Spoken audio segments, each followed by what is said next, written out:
I have the high privilege and distinct honor to present to you the President of the United States.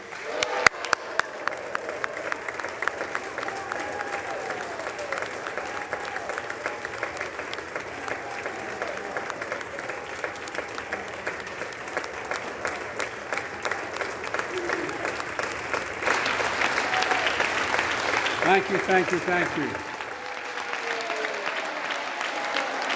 Good to be back.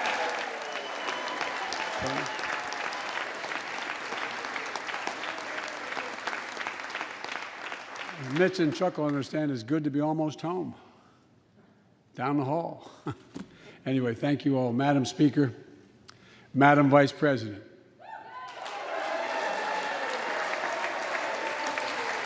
No president has ever said those words from this podium. No president has ever said those words, and it's about time.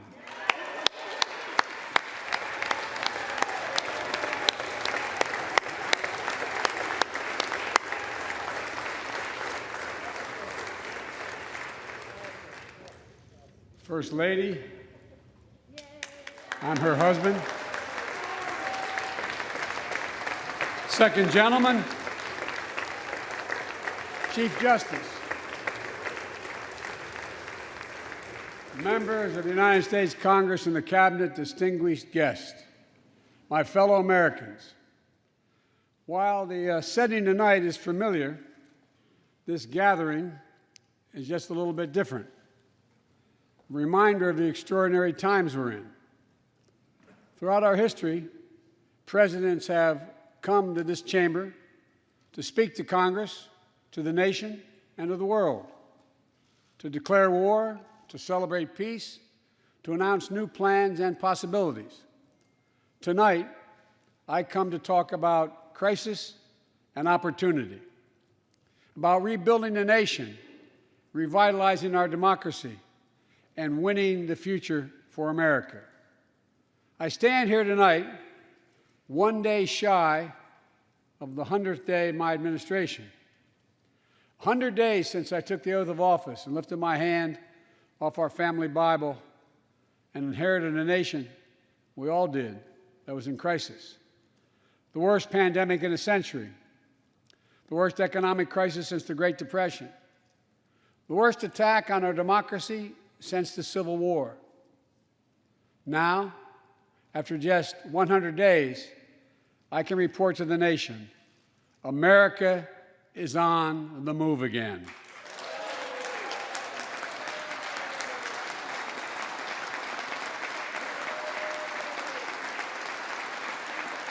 Turning peril into possibility, crisis to opportunity, setbacks into strength.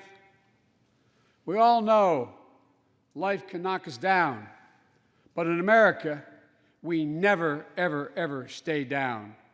Americans always get up. Today, that's what we're doing. America's rising anew, choosing hope over fear, truth over lies, and light over darkness. After 100 days of rescue and renewal, America is ready for a takeoff, in my view. We're working again, dreaming again, discovering again, and leading the world again. We have shown each other and the world that there's no quit in America, none. 100 days ago, America's house was on fire. We had to act. And thanks to the extraordinary leadership of Speaker Pelosi, Majority Leader Schumer, and the overwhelming support of the American people, Democrats, Independents, and Republicans, we did act. Together, we passed the American Rescue Plan, one of the most consequential rescue packages in American history. We're already seeing the results.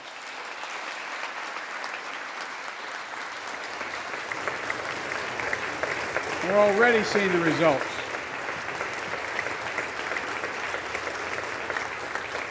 After I promised we'd get 100 million COVID-19 vaccine shots into people's arms in 100 days, we will have provided over 220 million COVID shots in those 100 days.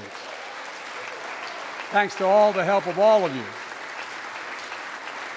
We're marshaling, with your help, everyone's help, we're marshaling every federal resource. We've gotten vaccines to nearly 40,000 pharmacies and over 700 community health centers where the poorest of the poor can be reached. We're setting up community vaccination sites, developing mobile units to get to hard-to-reach communities.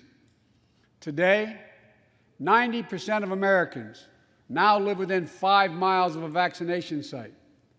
Everyone over the age of 16, everyone is now eligible to get vaccinated right now, right away. Go get vaccinated, America. Go and get the vaccination. They're available. You're eligible now.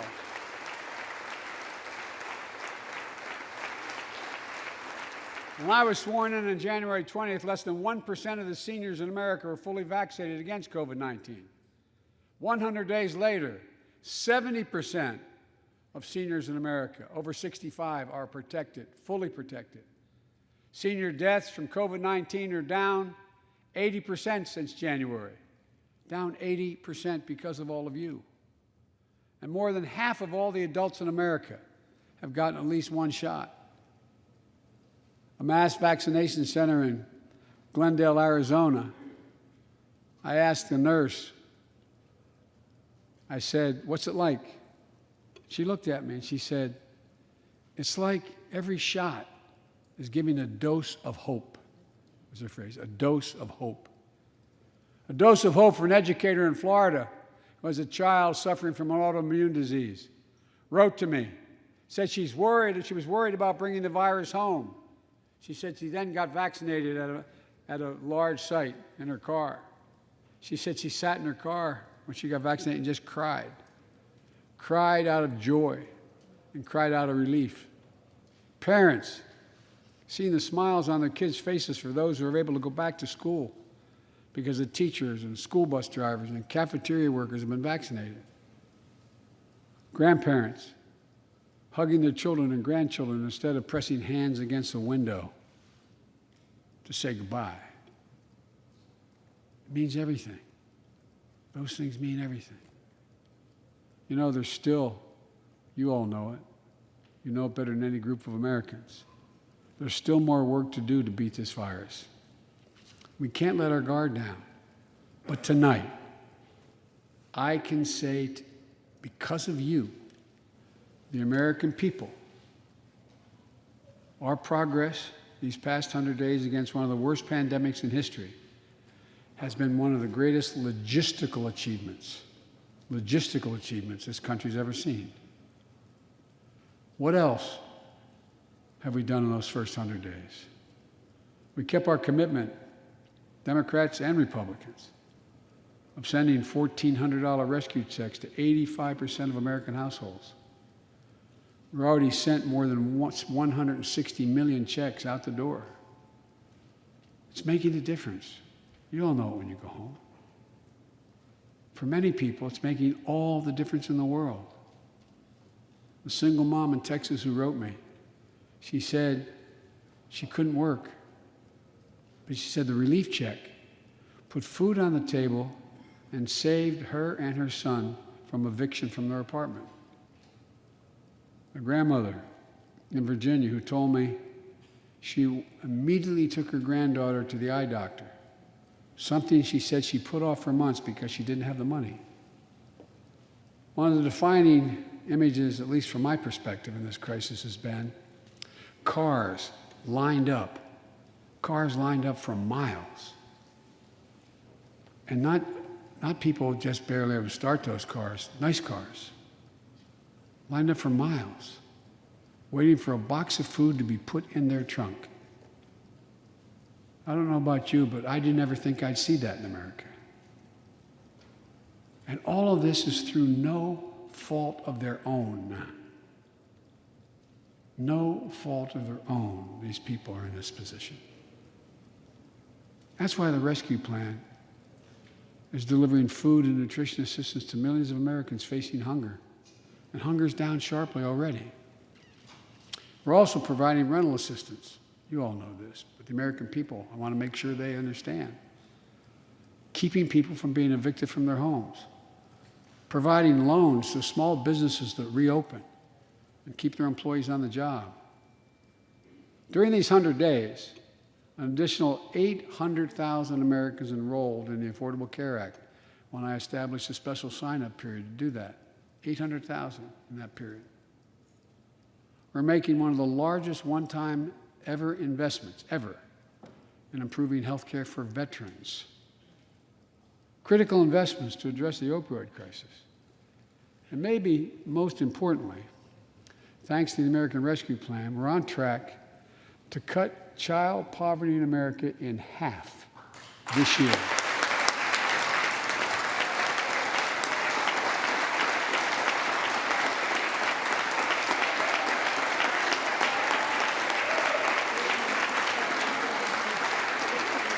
And in the process, while this was all going on, the economy created more than 1,300,000 new jobs in 100 days. More jobs in the first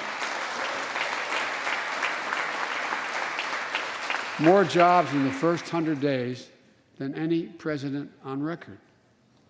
The International Monetary Fund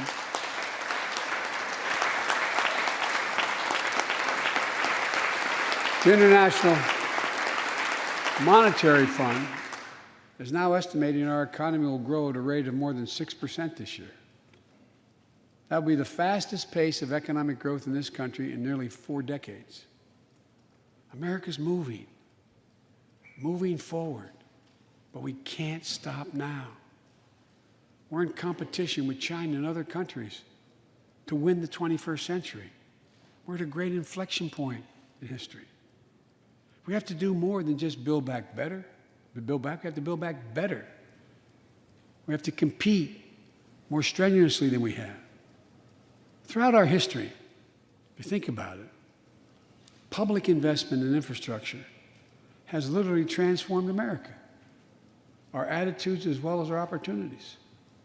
The Transcontinental Railroad, the interstate highways, united 2 oceans and brought a totally new age of progress to the United States of America. Universal public schools and college aid opened wide the doors of opportunity. Scientific breakthroughs took us to the moon. Now we're on Mars, discovering vaccines, gave us the internet, and so much more. These are investments we made together as one country, and investments that only the government was in a position to make. Time and again, they propel us into the future. That's why I proposed the American Jobs Plan, a once-in-a-generation investment in America itself. This is the largest jobs plan since World War II. It creates jobs to upgrade our transportation infrastructure, jobs modernizing our roads, bridges, highways, jobs building ports and airports, rail corridors, transit lines. It's clean water. And today, up to 10 million homes in America and more than 400,000 schools and child care centers have pipes with lead in them, including drinking water.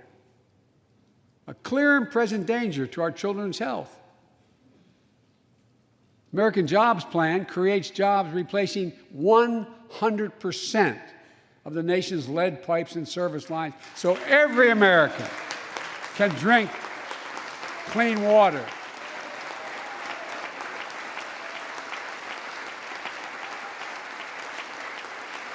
And in the process, it will create thousands and thousands of good-paying jobs.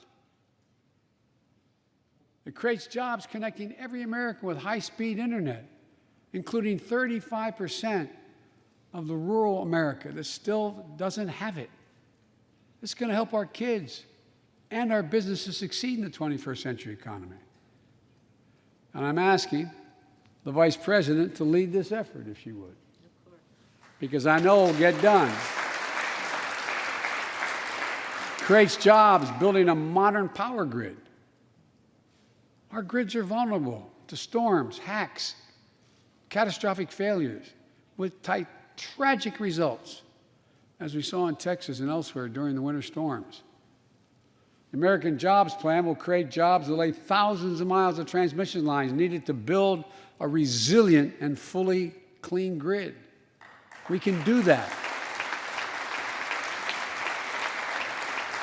Look, the American Jobs Plan will help millions of people get back to their jobs and back to their careers. 2 million women have dropped out of the workforce during this pandemic. 2 million. And too often because they couldn't get the care they needed to care for their child or care for an elderly parent who needs help. 800,000 families are on the Medicare waiting list right now to get home care for their aging parent or loved one with disability. If you think it's not important, check out in your own district, Democrat or Republican, Democrat or Republican voters. Their great concern, almost as much as their children, is taking care of an elderly loved one who can't be left alone.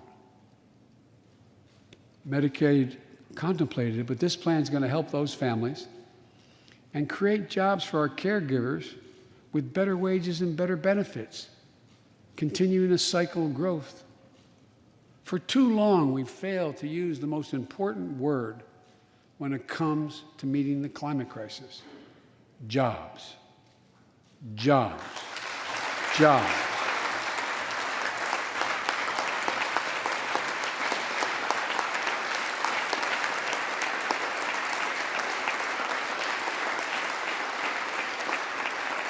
For me, when I think climate change, I think jobs. The American Jobs Plan will put engineers and construction workers to work building more energy-efficient buildings and homes.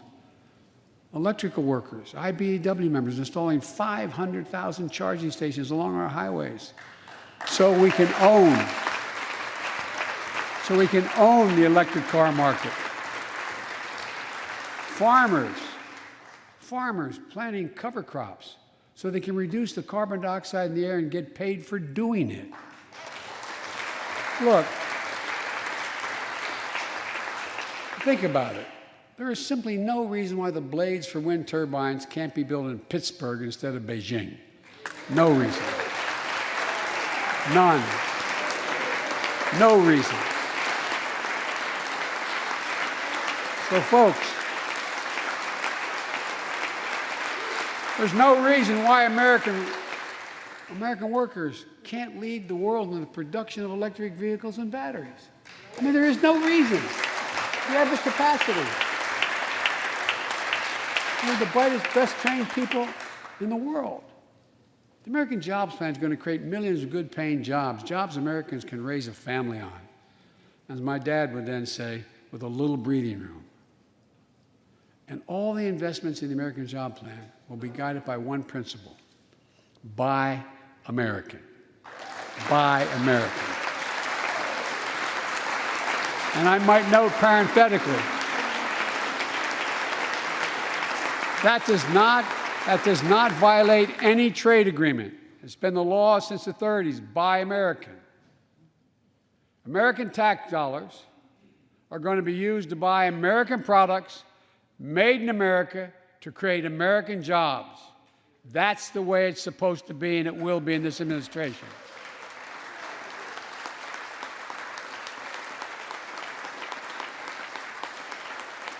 And I've made it clear to all my cabinet people, their ability to give exemptions has been strenuously limited. It will be American products. Now, I know some of you at home are wondering whether these jobs are for you. So many of you, so many of the folks I grew up with, feel left behind, forgotten, in an economy that's so rapidly changing. It's frightening. I want to speak directly to you, because you think about it. That's what people are most worried about. Can I fit in? Independent experts estimate the American Jobs Plan will add millions of jobs and trillions of dollars to economic growth in the years to come. It is an 8-year program. These are good-paying jobs that can't be outsourced. Nearly 90% of the infrastructure jobs created in the American Jobs Plan do not require a college degree. 75% don't require an associate's degree. The American Jobs Plan is a blue-collar blueprint to build America. That's what it is.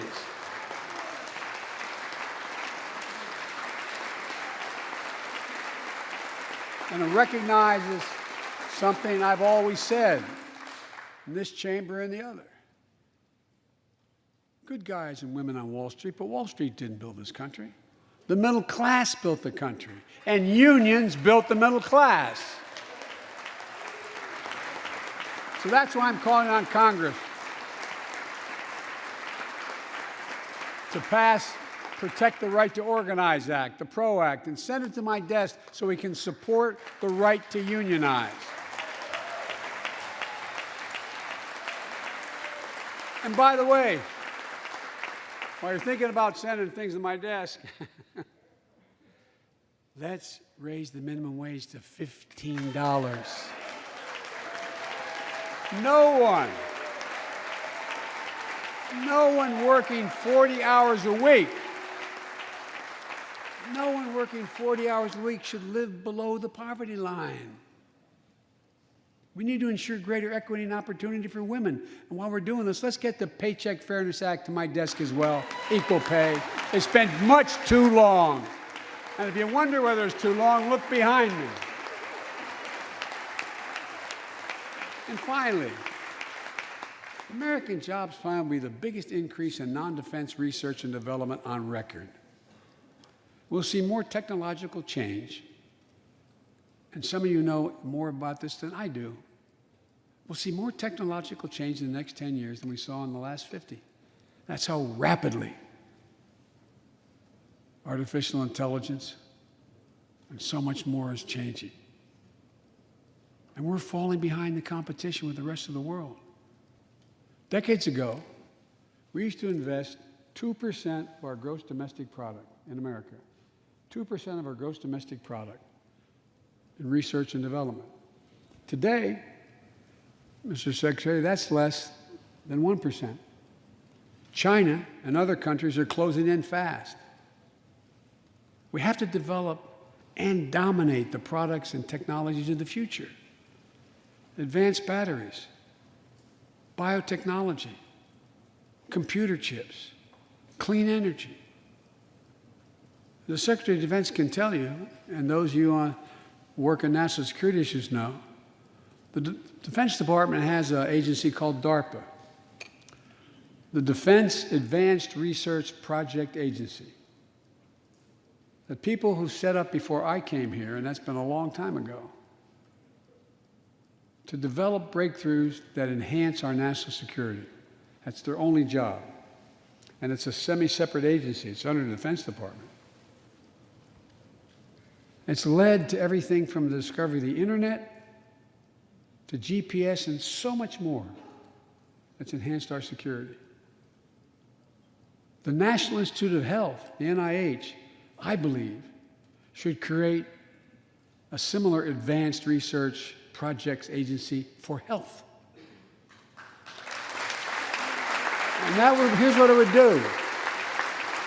It would have a singular purpose: to develop breakthroughs to prevent, detect, and treat diseases like Alzheimer's, diabetes, and cancer. I'll still never forget when we passed the cancer proposal in the last year I was vice president. Almost $9 million going to NIH. And if you excuse the point of personal privilege, I'll never forget you standing, Mitch, and saying, "Name it after my deceased son." It meant a lot.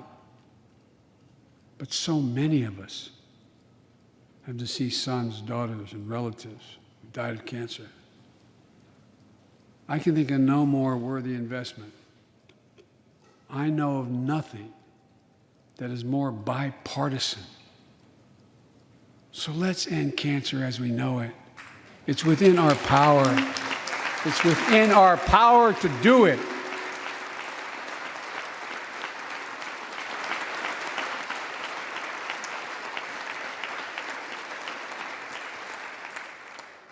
Investments in jobs and infrastructure like the ones we're talking about have often had bipartisan support in the past. Vice President Harris and I met regularly in the Oval Office with Democrats and Republicans and discussed the jobs plan. And I applaud a group of Republican senators who just put forward their own proposal. So let's get to work. I wanted to lay out before the Congress my plan before we got into the deep discussions. I'd like to meet with those who have ideas that are different, they think are better. I welcome those ideas. But the rest of the world is not waiting for us. I just want to be clear. From my perspective, doing nothing is not an option.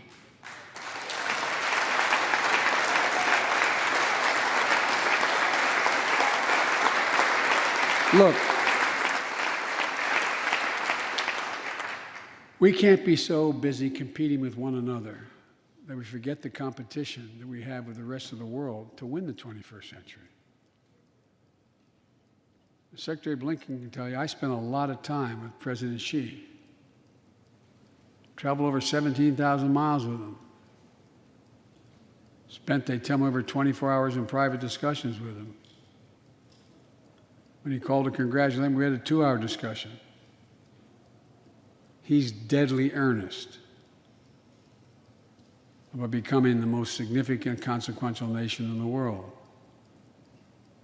He and others, autocrats, think that democracy can't compete in the 21st century with autocracies because it takes too long to get consensus. To win that competition for the future, in my view, we also need to make a once-in-a-generation investment in our families and our children. That's why I've introduced the American Families Plan tonight, which addresses 4 of the biggest challenges facing American families and in turn America. First is access to good education. When this nation made 12 years of public education universal in the last century, it made us the best educated, best prepared nation in the world. It's, I believe, the overwhelming reason that propelled us to where we got in the 20th century. But the world's caught up or catching up. They're not waiting. I would say parenthetically, if we were sitting down, we set a bipartisan committee together and said, okay, we're going to decide what we do in terms of government providing for free education. I wonder whether we'd think, as we did in the 20th century, that 12 years is enough in the 21st century. I doubt it. 12 years is no longer enough today to compete with the rest of the world in the 21st century. That's why my American Families Plan guarantees 4 additional years of public education for every person in America, starting as early as we can. The great universities in this country have conducted studies of the last 10 years. It shows that adding 2 years of universal high-quality preschool for every 3-year-old and 4-year-old, no matter what background they come from, puts them in a position to be able to compete all the way through 12 years and increases exponentially their prospect of graduating and going on beyond graduation. The research shows when a young child goes to school, not daycare, they're far more likely to graduate from high school and go to college or something after high school. When you add 2 years of free community college on top of that, you begin to change the dynamic. We can do that.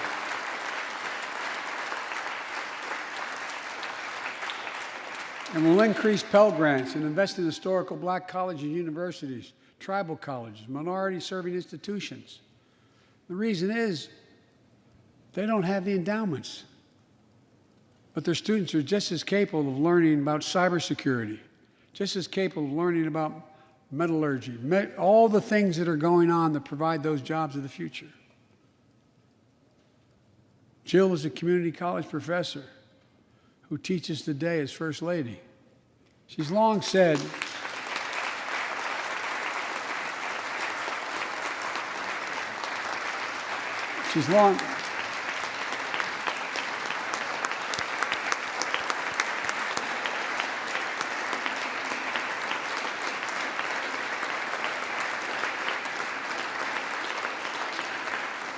if I've heard it once, I've heard it 1,000 times. Joe, any country that out-educates us is going to outcompete us. She'll be deeply involved in leading this effort. Thank you, Jill. Second thing we need, American Families Plan will provide access to quality, affordable child care. We guarantee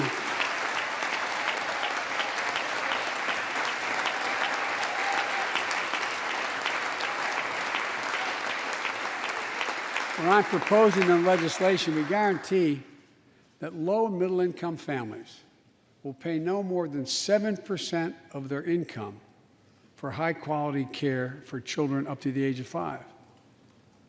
The most hard-pressed working families won't have to spend a dime. Third, the American Families Plan will finally provide up to 12 weeks of paid leave and medical leave, family medical leave. We're one of the few industrial countries in the world. No one should have to choose between a job and a paycheck, or taking care of themselves and their loved ones, or parent, or spouse, or child. And fourth, the American Family Plan puts directly into the pockets of millions of Americans. In March, we expanded tax credit for every child in a family, up to $3,000 per child if they're under 6 years of age. Over 6 years of age, and $3,600 for children over 6 years of age. With 2 parents, 2 kids, that's $7,200 in the pockets that are going to help take care of your family. And that will help more than 65 million children and help cut child care poverty in half. And we can afford it. So we did that in the last piece of legislation we passed. But let's extend that child care tax credit at least through the end of 2025.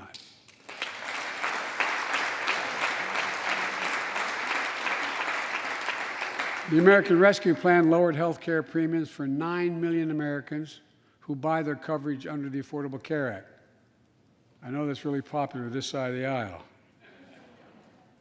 But let's make that provision permanent so their premiums don't go back up.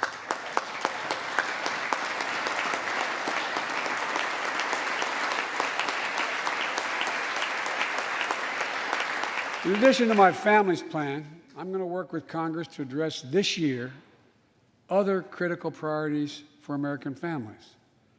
The Affordable Care Act has been a lifeline for millions of Americans, protecting people with pre-existing conditions, protecting women's health, and the pandemic has demonstrated how badly it's needed. Let's lower deductibles for working families on the Affordable Care Act. And let's lower prescription drug costs.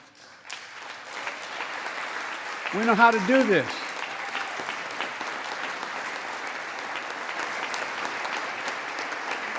The last president had that as an objective. We all know how outrageously expensive drugs are in America. In fact, we pay the highest prescription drug prices of anywhere in the world, right here in America. Nearly 3 times for the same drug, nearly 3 times what other countries pay. We have to change that, and we can. Let's do what we talked about for all the years I was down here in this body, in Congress. Let's give Medicare the power to save hundreds of billions of dollars by negotiating lower drug prescription prices.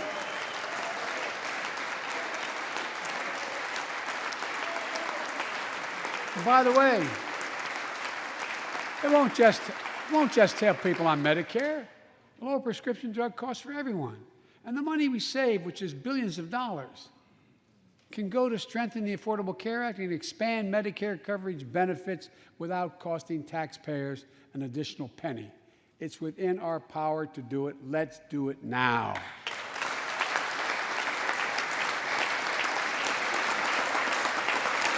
We've talked about it long enough, Democrats and Republicans. Let's get it done this year. This is all about a simple premise. Health care should be a right, not a privilege in America.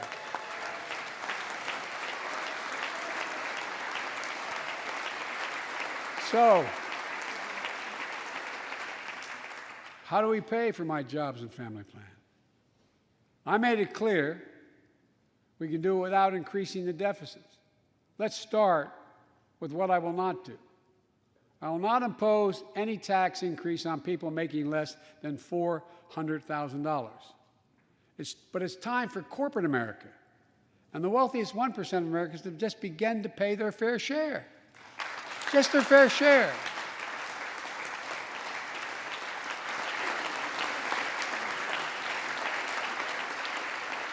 Sometimes I have arguments with my friends in the Democratic Party.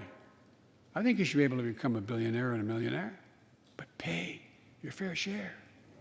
A recent study shows that 55 of the nation's biggest corporations paid zero federal tax last year. Those 55 corporations made in excess of $40 billion in profit. A lot of companies also evade taxes through tax havens in Switzerland and Bermuda and the Cayman Islands. And they benefit from tax loopholes and deductions for offshoring jobs and shifting profits overseas. It's not right. We're going to reform corporate taxes so they pay their fair share and help pay for the public investments their businesses will benefit from as well.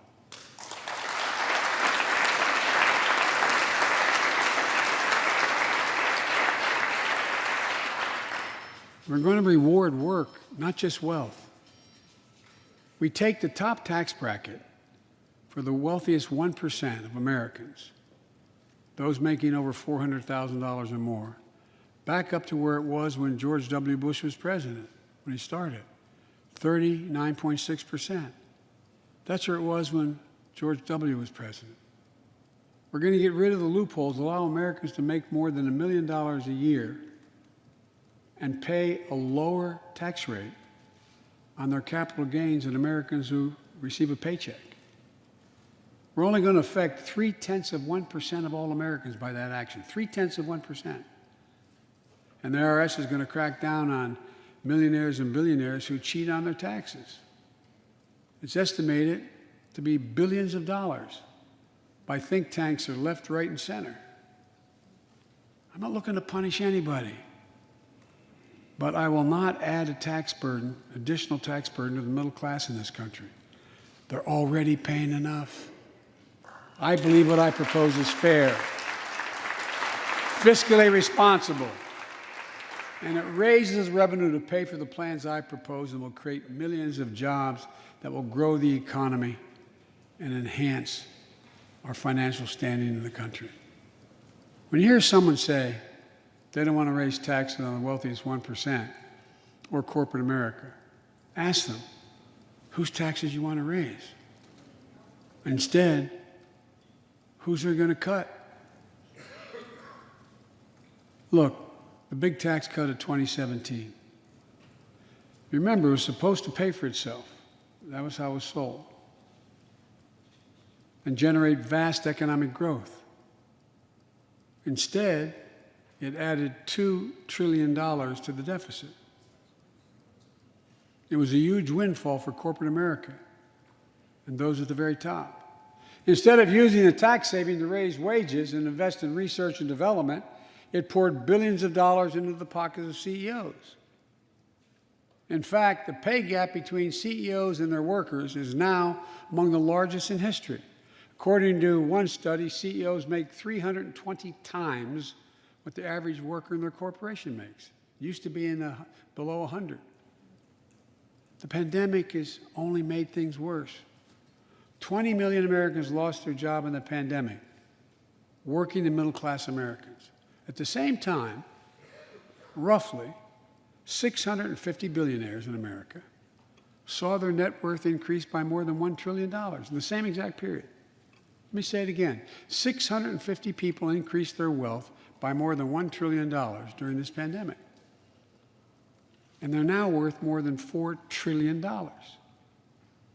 My fellow Americans, trickle down. Trickle down economics has never worked.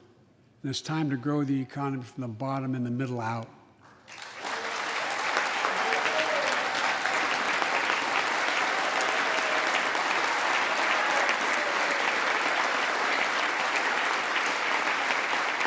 You know, there's a broad consensus of economists left, right, and center, and they agree what I'm proposing will help create millions of jobs and generate historic economic growth. These are among the highest values investments we can make as a nation. I've often said our greatest strength is the power of our example, not just the example of our power. In my conversations with world leaders, and I've spoken to over 38, 40 of them now, I've made it known that America's back. And you know what they say? The comment I hear most of all from them is they say, we see America's back, but for how long? But for how long? My fellow Americans, we have to show not just that we're back, but that we're back to stay, and that we aren't going to go it alone. We're going to do it by leading with our allies. No one nation can deal with all the crises of our time, from terrorism to nuclear proliferation, mass migration, cybersecurity, climate change, as well as what we're experiencing now, the pandemics. There's no wall high enough to keep any virus out. And our own vaccine supply, as it grows to meet our needs, and we're meeting them, will become an arsenal for vaccines for other countries, just as America was an arsenal for democracy for the world, and in consequence influence the world. But every American will have access before that occurs. Every American will have access to be fully covered by COVID-19 from the vaccines we have. Look, the climate crisis is not our fight alone, it's a global fight. The United States accounts, as all of you know, less than 15% of carbon emissions. The rest of the world accounts for 85%. That's why I kept my commitment to rejoin the Paris Accord, because if we do everything perfectly, it's not going to ultimately matter. I kept my commitment to convene a climate summit right here in America with all the major economies of the world: China, Russia, India, European Union. And I said I'd do it in my first 100 days. I want to be very blunt about it. My attempt was to make sure that the world could see there was a consensus, that we are at an inflection point in history. The consensus is if we act to save the planet, we can create millions of jobs and economic growth and opportunity to raise the standard of living of almost everyone around the world. If you watched any of it and you were all busy, I'm sure you didn't have much time. That's what virtually every nation said, even the ones that aren't doing their fair share. The investments I propose tonight also advance the foreign policy, in my view, that benefits the middle class. That means making sure every nation plays by the same rules in the global economy, including China. In my discussion with President Xi, I told him, we welcome the competition. We're not looking for conflict. But I made absolutely clear that we will defend America's interest across the board. America will stand up to unfair trade practices that undercut American workers and American industries, like subsidies from state to state-owned operations and enterprises, and the theft of American technology and intellectual property.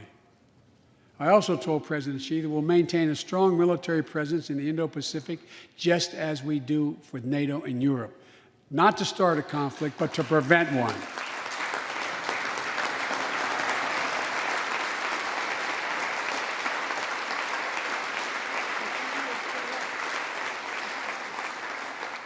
I told them what I've said to many world leaders, that America will not back away from our commitments, our commitment to human rights and fundamental freedoms, and to our alliances. And I pointed out to him, no responsible American president could remain silent when basic human rights are being so blatantly violated. An American president has to represent the essence of what our country stands for. America is an idea, the most unique idea in history. We are created, all of us, equal. It's who we are. And we cannot walk away from that principle and, in fact, say we're dealing with the American idea. With regard to Russia, I know it concerns some of you, but I made very clear to Putin that we're not going to seek escalation, but their actions will have consequences if they turn out to be true, and they turned out to be true. So I responded directly and proportionately to Russia's interference in our elections and the cyber attacks on our government and our business. They did both of these things, and I told them we would respond, and we have. But we can also cooperate when it's our mutual interest. We did it when we extended the New START Treaty on nuclear arms, and we're working to do it on climate change.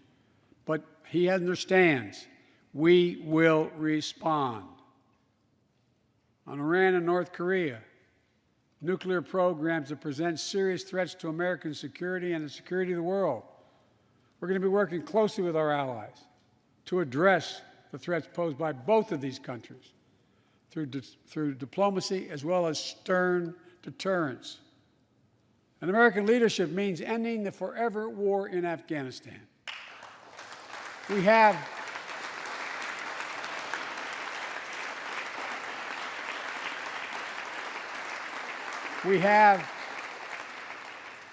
without hyperbole, the greatest fighting force in the history of the world. I'm the first president in 40 years who knows what it means to have a son serving in a war zone. Today, we have service members serving in the same war zone as their parents did. We have service members in Afghanistan who are not yet born on 9/11. The war in Afghanistan, as we remember the debates here, were never meant to be multi-generational undertakings of nation building. We went to Afghanistan to get the terrorists who attacked us on 9/11. And we said we would follow Osama bin Laden to the gates of hell to do it. If you've been in the upper Konar Valley, you've kind of seen the gates of hell.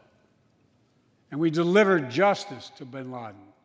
We degraded the terrorist threat of al-Qaeda in Afghanistan. And after 20 years of valor, and sacrifice, it's time to bring those troops home. Look,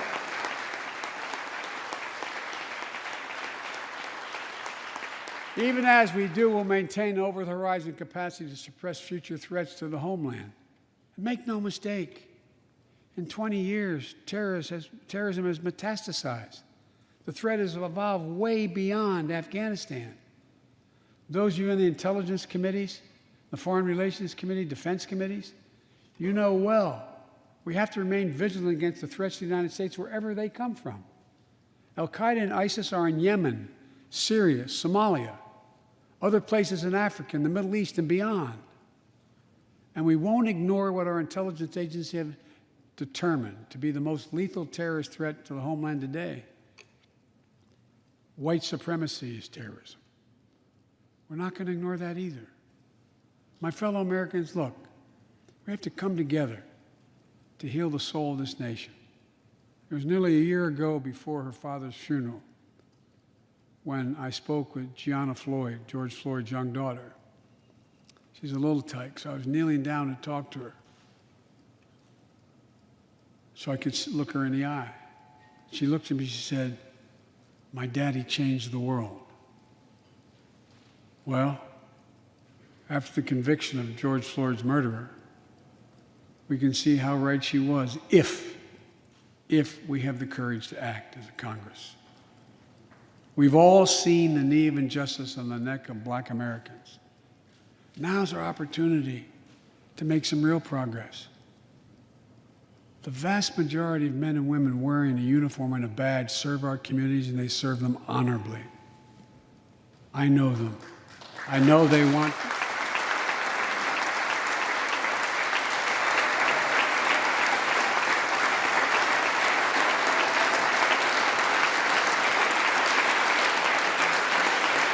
I know they want to help meet this moment as well. My fellow Americans, we have to come together to rebuild trust between law enforcement and the people they serve, to root out systemic racism in our criminal justice system, and to enact police reform in George Floyd's name that passed the House already. I know Republicans have their own ideas and are engaged in very productive discussions with Democrats in the Senate. We need to work together to find a consensus. But let's get it done next month, by the first anniversary of George Floyd's death.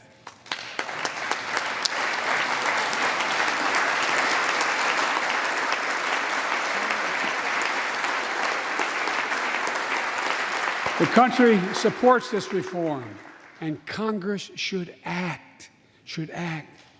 We have a giant opportunity to bend the arc of the moral universe toward justice, real justice. And with the plans outlined tonight, we have a real chance to root out systemic racism that plagues America and American lives in other ways. A chance to deliver real equity, good jobs, good schools, affordable housing, clean air, clean water, being able to generate wealth and pass it down through generations because you have access to purchase a house. Real opportunities in the lives of more Americans, Black, white, Latino, Asian Americans, Native Americans. Look, I also want to thank the United States Senate for voting 94-1 to pass the COVID-19 Hate Crimes Act to protect Asian American and Pacific Islanders. You acted decisively.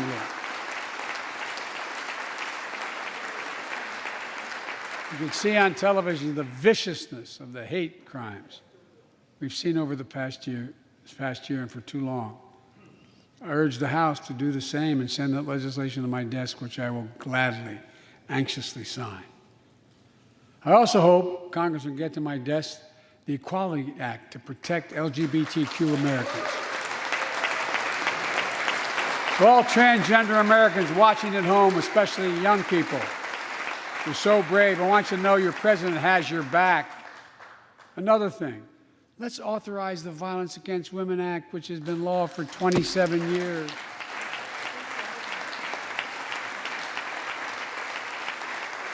"27 years ago, I wrote it.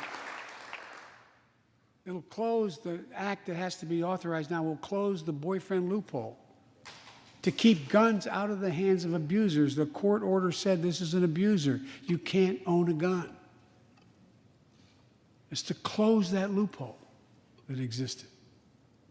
You know, it's estimated that 50 women are shot and killed by an intimate partner every month in America. 50 a month. Let's pass it and save some lives.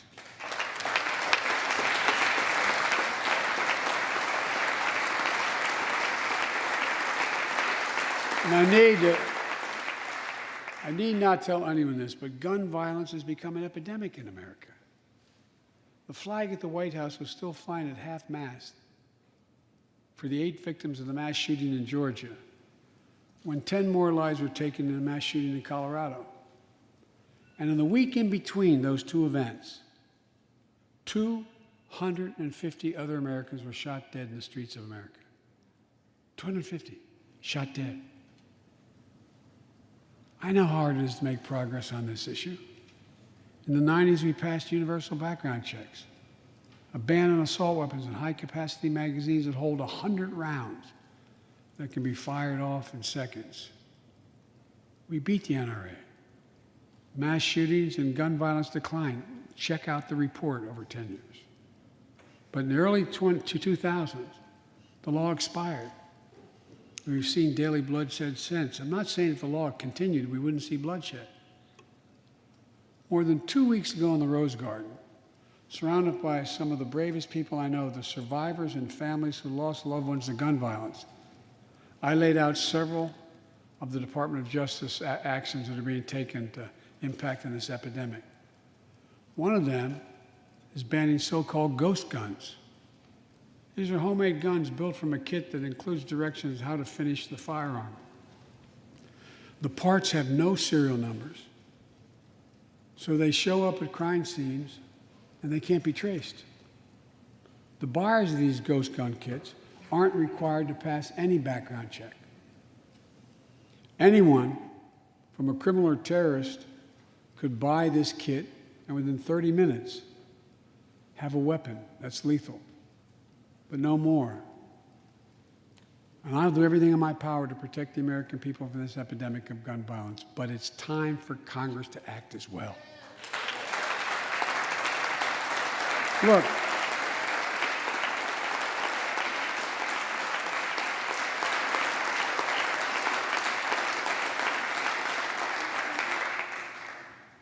I don't want to become confrontational, but we need more Senate Republicans to join the overwhelming majority of Democratic colleagues and close the loopholes required in background check purchases of guns.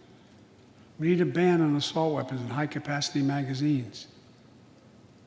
And don't tell me it can't be done. We did it before and it worked. Talk to most responsible gun owners and hunters. They'll tell you there's no possible justification for having 100 rounds in a weapon.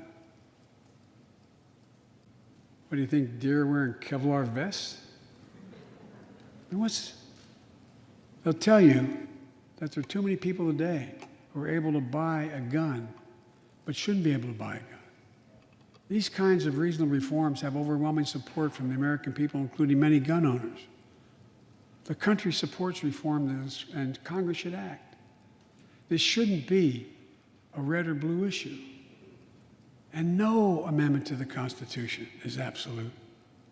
You can't yell fire in a crowded theater. From the very beginning, there were certain guns, weapons, that could not be owned by Americans. Certain people could not own those weapons ever. We're not changing the Constitution. We're being reasonable. I think this is not a Democrat or Republican issue. I think it's an American issue. And here's what else we can do. Immigration has always been essential to America. Let's end our exhausting war over immigration. For more than 30 years, politicians have talked about immigration reform, and we've done nothing about it. It's time to fix it. On day one of my presidency, I kept my commitment and sent a comprehensive immigration bill to the United States Congress. If you believe we need to secure the border, pass it because it has a lot of money for high-tech border security. If you believe in a pathway to citizenship, pass it. There's over 11 million undocumented folks, the vast majority of here overstaying visas. Pass it. We can actually, if you actually want to solve a problem, I've sent a bill to take a close look at it. We also have to get at the root problem of why people are fleeing, particularly to our southern border from Guatemala, Honduras, and El Salvador. The violence, the corruption, the gangs, the political instability, hunger, hurricanes, earthquakes, natural disasters. When I was president, when I was vice president, the president asked me to focus on providing help needed to address the root causes of migration. And it helped keep people in their own countries instead of being forced to leave. The plan was working, but the last administration decided it was not worth it. I'm restoring the program and asked Vice President Harris to lead our diplomatic effort to take care of this. I have absolute confidence she'll get the job done. Now look, if you don't like my plan, let's at least pass what we all agree on. Congress needs to pass legislation this year to finally secure protection for dreamers. The young people have only known America as their home. And permanent protection for immigrants who are here on temporary protective status who came from countries beset by man-made and natural-made violence and disaster, as well as a pathway to citizenship for foreign workers who put food on our tables. Look, immigrants have done so much for America during this pandemic and throughout our history. The country supports immigration reform. We should act. Let's argue over it. Let's debate it. But let's act. And if we truly want to restore the soul of America, we need to protect the sacred right to vote. Most people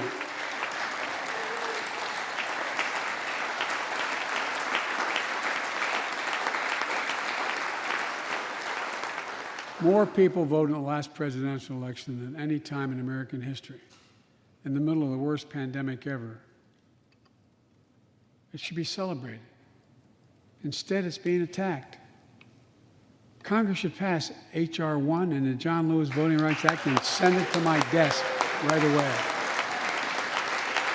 The country supports it, and Congress should act now. Look, in conclusion, as we gather here tonight, the image of a violent mob assaulting this Capitol, desecrating our democracy, remain vivid in all our minds. Lives were put at risk, many of your lives. Lives were lost. Extraordinary courage was summoned.